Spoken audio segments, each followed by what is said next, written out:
the power on switch. So we have to switch on the power first after connecting the power cable and the probe cable.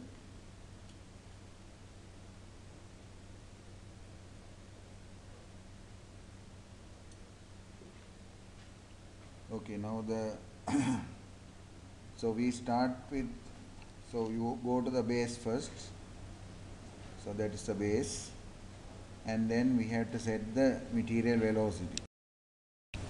Now since we are using the normal probe block, we have to use 5920 as the material velocity. If you want to change the velocity, you can select that, and by turning this knob you can change the velocity. So we will set it for 5920, and then we have to make sure that the D delay is at 0. So always should be kept at 0, and then the P delay also should be at 0. By turning the knob you bring it back to 0. So those are the initial settings. Then we have to decide the range. Range means approximate calibration. So if we want to, for example, if we want to test a specimen about say 40 millimeter, our calibration will be around 50. So we will set the range of 50 here, and this one is used to change the steps for the intensity change. Now you can see here it is at 0.5 is the step. Once you press this, now it has gone to 0. Now it's steps of 12 it will change. Now I can show you. Now if I turn it this, so it has gone to 22.5, so steps of 12 now. So we can change it. Now it is steps of 6, steps of 2. So you can change the step. Now it is set to 1. So any change here, or we can make it to 0.5. So once you turn this knob, it will increase or decrease by 0.5 decibels. And you can see that. And before coming to this one, we will come to this one. Now this makes the screen bigger. If you want, that's after setting. If you want, you can make the screen bigger or keep it smaller, whatever you like. And this one used to freeze the screen, right? So later we will see what it means. Next step would be calibration. Okay, now the sample we are going to test is approximately about 40 millimeter thickness. So therefore we need to calibrate to say about 250 millimeters. So we go to the base first, as we have already set everything. Now the range is set at 50. We are going to use a 4 megahertz normal probe. That's marked as K4N. 4 indicates 4 megahertz, N indicates normal. So now we apply the couplant. Can be applied to the metal, and we are going to use US1 block, IIW V1 block, or the US1 block for calibration, and we are going to use this side, which is 25 millimeter thickness. So now I am going to place the probe here, press it against the grease or the couplant and leave it. We can see now on the screen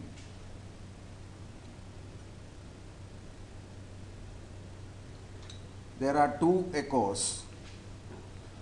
The first one is coming from 25 millimeter because the thickness is 25 millimeter, and second one is at 50 millimeter. So we have to make sure the second one is exactly coming from 50 millimeter or not. That can be checked with the gate. Let's go to the gate. Move the gate towards that echo, make it to cut. So you can see the reading is 49.6. So we have to make it to 50. Go back to base. Select P delay. By moving the knob, you can bring it to 50. So the reading S, you can see it is now approximately, okay, now it's 49.99, so we can take it as 50. So the now calibration part is over.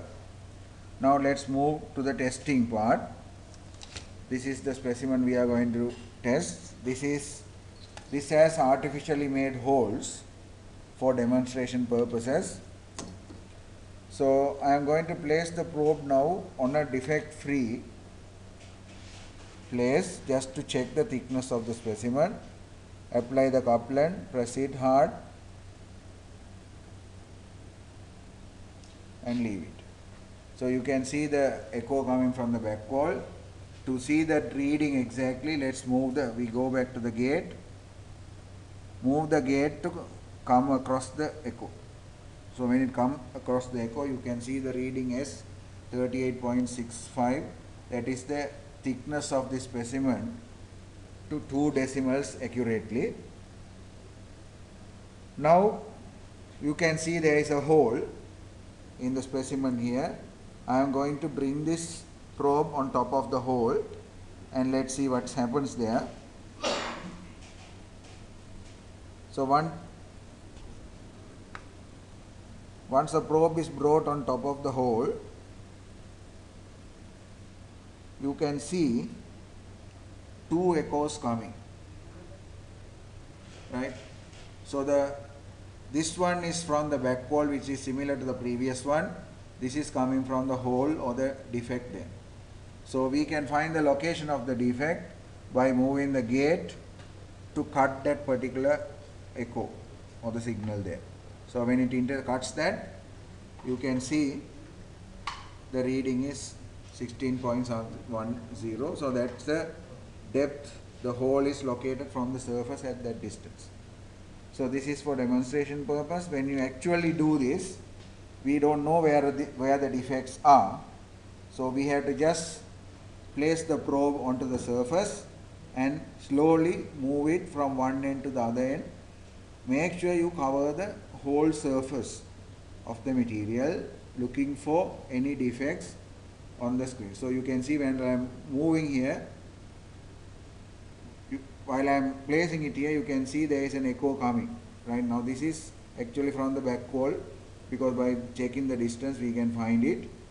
If anything come in between, that will be a defect echo. This is what we call scanning. You have to move it to cover the whole surface area. So that is how you have to do this. And one more use of this particular machine I am going to show you now. I am placing it again on top of a defect place. Now you can see the echo is there. If I remove the probe now, the echo has vanished. Right? If I place it again,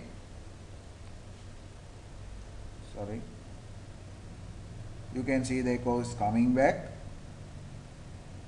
So if you want to see this echo even after removing the probe, you come to this point here, this button, and once you press that button, it's freezed.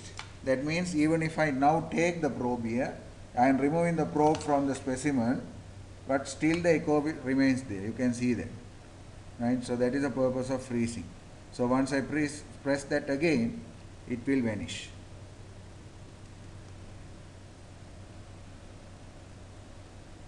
So this is what we have demonstrated here, is the use of normal probe for defect detection.